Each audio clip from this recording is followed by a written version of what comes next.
Hi, good morning. Thanks for clicking on to Vogan's European Outlook. It is Sunday, the 5th of December. Hope everybody is doing okay this morning.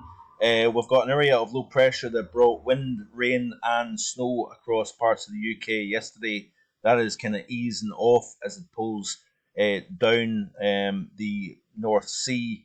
And eventually, what we're going to see is brighter skies and calmer conditions today. That's short lived. We've got the next feature coming in off the Atlantic later today, through the overnight tonight and into tomorrow morning, bringing more wind, rain, and snow associated with that.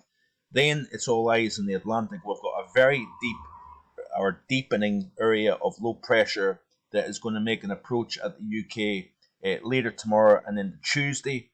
And what that's going to do is we're going to see severe gales and potential storm force winds, especially across the Republic and coastal areas of Northern Ireland, England, Wales, and Scotland here. I think that's the worst area in terms of damage and wind potential here. And of course, we've got some snow possible the North Pennines, southern uplands, up into the higher parts of the central belt of Scotland, southern highlands as well with this system. But it then kind of starts to stall, it weakens in place, and then it slowly starts to move southwards into France here, and then we've got a kind of no man's land of weather. We're kind of stuck between high pressure and low pressure on all three sides. So we've got a kind of slightly calmer conditions, probably some colder weather in that calmer regime before the next frontal system moves in off the Atlantic here. So we've got certainly plenty of weather to speak about over the next few days. Looking at the temperatures across Europe this morning, mid-minus 30s, by the way, in parts of northern Sweden this morning here. So another bitterly cold morning for early December across this region of the world. And I don't know whether this would be Europe or Asia, but we're knocking on the door of minus 40 this morning across northern and northwestern portions of Russia. So certainly plenty of cold to speak about. Now, looking at the global temperature anomaly here for the month of November, you can see here that it was a very warm month. Most of North America, with the exceptions of Alaska, was warm, and also across eastern North America, eastern United States, should I say. We've got very warm across northeastern Asia, across far eastern Europe, western Russia, and most of Africa was warmer than normal. Australia, actually the coldest November since 1999 with the help of La Nina. So it was a significantly cool month for the latter half of spring, early summer down across Australia, which is quite interesting. Bitterly cold across Greenland, as you can see. But looking at the month of December so far, very interesting here. We've got a paint bomb of red over the heart of Asia, as you can see here. We've also got an exceptionally warm open to the month of December for the United States as well. However, what I want to point out is the fact that we've got bitterly cold air extending from Norway all the way to eastern Siberia, and it has been a very cold open to December here. But it's interesting how it's almost like the bitterly cold air is over the Arctic region, over the high latitude region. And this is something that I'm paying close attention to, because the Mann-Julian oscillation has been conducive for colder weather across the Arctic region, milder weather further south here. We've had a chilly start to the month of December, of course, here across the UK and across Western Europe here. But as you can see here, down across the bulk of the mid-latitude region, so i.e. the United States and most of mid-latitude Asia, we've been well above normal temperature-wise here. But it's this cold across the northern portion of the continents that is catching my attention here, because the Madden-Julian oscillation is now starting to strengthen.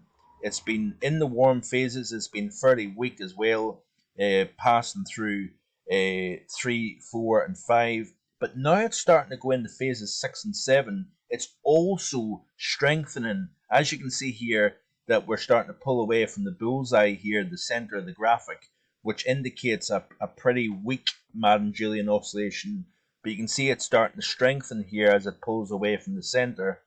And it's this, folks, that could be a major player in the Manjulian oscillation becoming stronger. So it's propagating eastwards through the Indonesia region into the Western Pacific region, and with its influence tracking north in the upper levels of the atmosphere, we may start to see high pressure and warmer air getting transferred into the high latitude region. And of course, we've got a very cold Arctic at the moment here. Yeah, there is areas of warmer than normal, I know that. But generally speaking, when you look at the temperature profile across the Arctic, there is a lot of cold air to tap into here, and the modelling is indicating that as we go forward. Looking at Asia very quickly first, you can see here that as I skip through this chart, bitterly cold air in place at the moment across the top, and then as we go forward, what happens is we start to see warmer air getting transferred into the high latitude region, and it allows that cold air to come south and down into the mid latitude region. You can see here by the time we get to the 17th of December, much warmer than normal across the top here. Colder, granted, it's not a particularly strong cold signal, but it's interesting to see the transfer south of the cold air.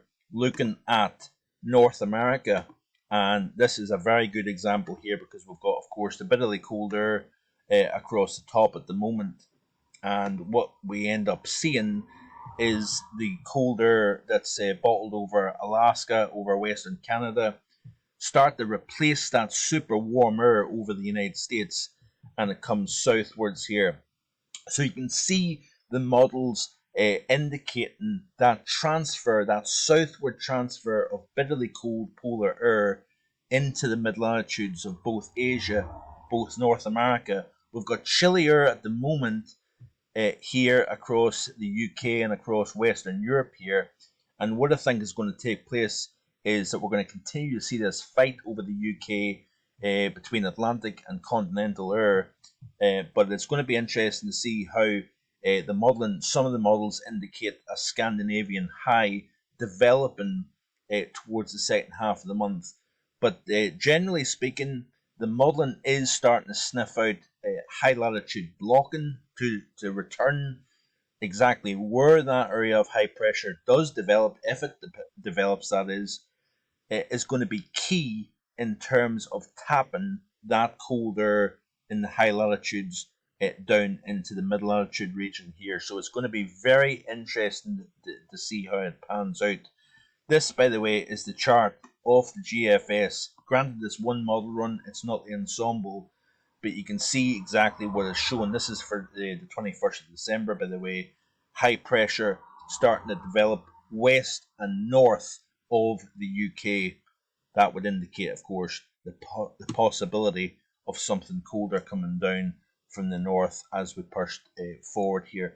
If you haven't already, do check out my December forecast on markvoganweather.com. Please, of course, hit the like button, subscribe to the channel, and let's continue to keep up to date with this very interesting weather pattern as we go through the month of December. Hope you have a great rest of your Sunday. Bye for now.